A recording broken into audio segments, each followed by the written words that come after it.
Também a depoente, a Cabo Marcela da Silva Moraes Pinto. E já de pronto, Cabo Marcela, me solidarizar profundamente com a senhora e registrar que coragem e determinação são características das mulheres.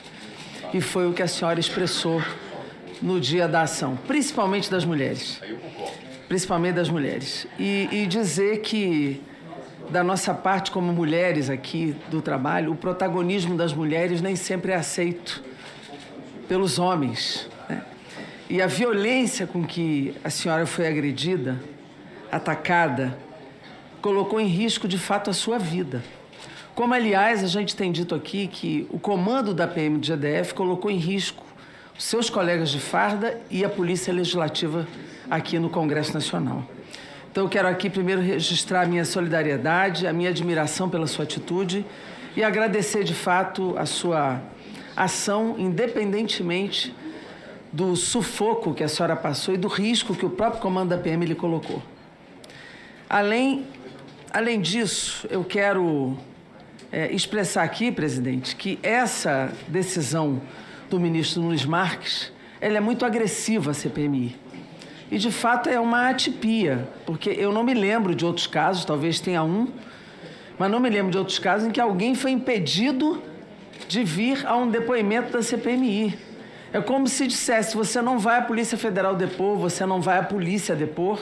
Aqui é um espaço de investigação e de inquérito, então não é aceitável que uma decisão dessa prevaleça. Porque, de fato, senador Elisiane, o que ele faz é uma obstrução de investigação naquilo que nós achamos fundamental, que é o processo golpista. A Cabo Marcelo vem aqui pelo dia 8, especificamente. Esse dia 8 já está bastante investigado. O que nós precisamos investigar é o processo golpista onde a delegada Marília participou. Da mesma forma como o tenente-coronel Mauro Cid deve estar dando tremor nas pernas de alguns aqui e da cúpula do governo Bolsonaro, porque ele disse que vai falar da construção do golpe. E já tem nomes aí de generais expostos, general Heleno, general Luiz Ramos e tantos outros, que certamente ele vai expor, não é?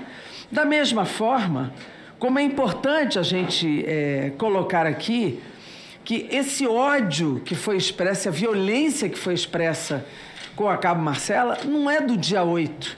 Isso foi um ódio construído, é uma violência construída contra os agentes de segurança que defendem o patrimônio público. É um ódio expresso contra o patrimônio público, contra o Congresso Nacional, contra o Supremo Tribunal Federal, contra o presidente Lula, contra aqueles que ganharam as eleições. Isso foi um ódio construído, não foi do dia 8. É uma coisa que veio se acumulando no processo e que nós temos que investigar aqui, trazendo inclusive aqui financiadores, trazendo aqui plataformas que ajudaram a difundir sem controle e trazendo aqui aqueles que participaram do processo do comando do ódio, da violência, da agressão à democracia brasileira. Então, eu penso que esse processo ele é muito maior do que o dia 8 e eu fico pasma e surpresa que ainda tenham aqui parlamentares experientes que dizem afastamos de vez a narrativa de que houve um golpe. Houve vândalos que isoladamente fizeram acontecer esse processo. Pelo amor de Deus! Pelo amor de Deus, chega a ser dramático, se não fosse hilário, a gente ter que ouvir ainda isso aqui no dia de hoje, dentro da CPMI. Voltando aqui a Cabo Marcela, que está aqui, nós precisamos falar com ela, né? Ela já trouxe aqui vários relatos, mas eu quero aqui registrar um relato aqui do próprio relatório de operação de serviço diário da Polícia Militar, onde eles dizem o seguinte: o pelotão de choque estava de sobreaviso na presente data. Sobreaviso, não era de prontidão. Nós sabemos aqui, pelo relato da Polícia Legislativa, que é longo, inclusive, do Senado, pelo senhor Ricardo de Souza, que 14h40 foi rompida a barreira dos gradis, 14h40. Que em torno de 15 horas, o Congresso Supremo e o Planalto já estavam em processo de invasão. E aqui, nesse relatório da PM, o segundo pelotão de choque estava de sobreaviso só às 15h30. Ou seja, já estava tudo invadido. Só às 15h30, o pelotão de choque, conforme o plano de embarque acima, foi acionado para se apresentar no batalhão. No batalhão, Às 16h15, o efetivo, após a equipagem das viaturas com armamentos, equipamentos, etc., seguiram para a área de emergência. E só às 16h50, presidente, só às 16h50, 1h50 depois de todas as invasões, esse segundo pelotão chega.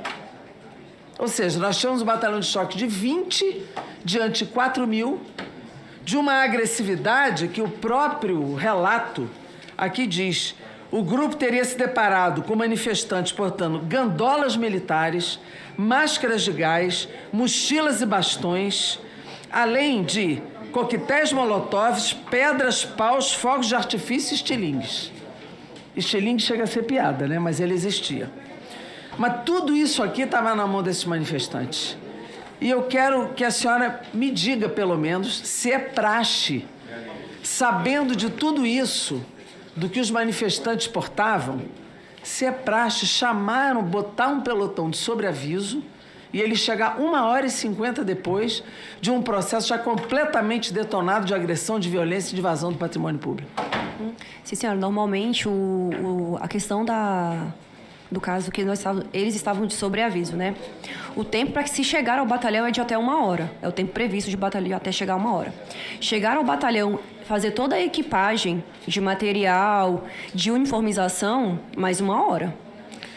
Mas a senhora, chegar até não, o que eu pergunto é o seguinte: se é praxe estar de sobreaviso num momento como esse e só ser chamado depois da invasão. Não, só foi chamado às 15h30. Normalmente, aos finais de semana, quem está de serviço é o Patamo Alfa. O choque, sim, ele fica de sobreaviso. Ele fica de sobreaviso. E mesmo sabendo que desde as 7 da manhã, quando vocês entraram, que está aqui no relato... Isso, nós chegamos por volta das 7 da manhã, mas nós recebemos a informação de que haviam 4 a 5 mil manifestantes por volta de 11h30, 11h50. 11h30. Aí fica de sobreaviso o batalhão de choque até 15h30, quando ele é chamado. Não, o pelotão de choque, ele fica de sobreaviso durante todo o dia. Todo dia. Quem está de serviço é o Patamo. Quem fica responsável... Não, eu já entendi isso, cara. Porque eu estou dizendo assim, diante dos relatos, desde 7 da manhã, 11h50, rompeu o gradil 14h40, se é correto manter apenas 20 policiais do batalhão de choque. Aí eu não tenho condição de responder a senhora, não faz parte da minha competência. Então, nem pela sua experiência a senhora consegue me responder isso? Não, senhora. Tá certo.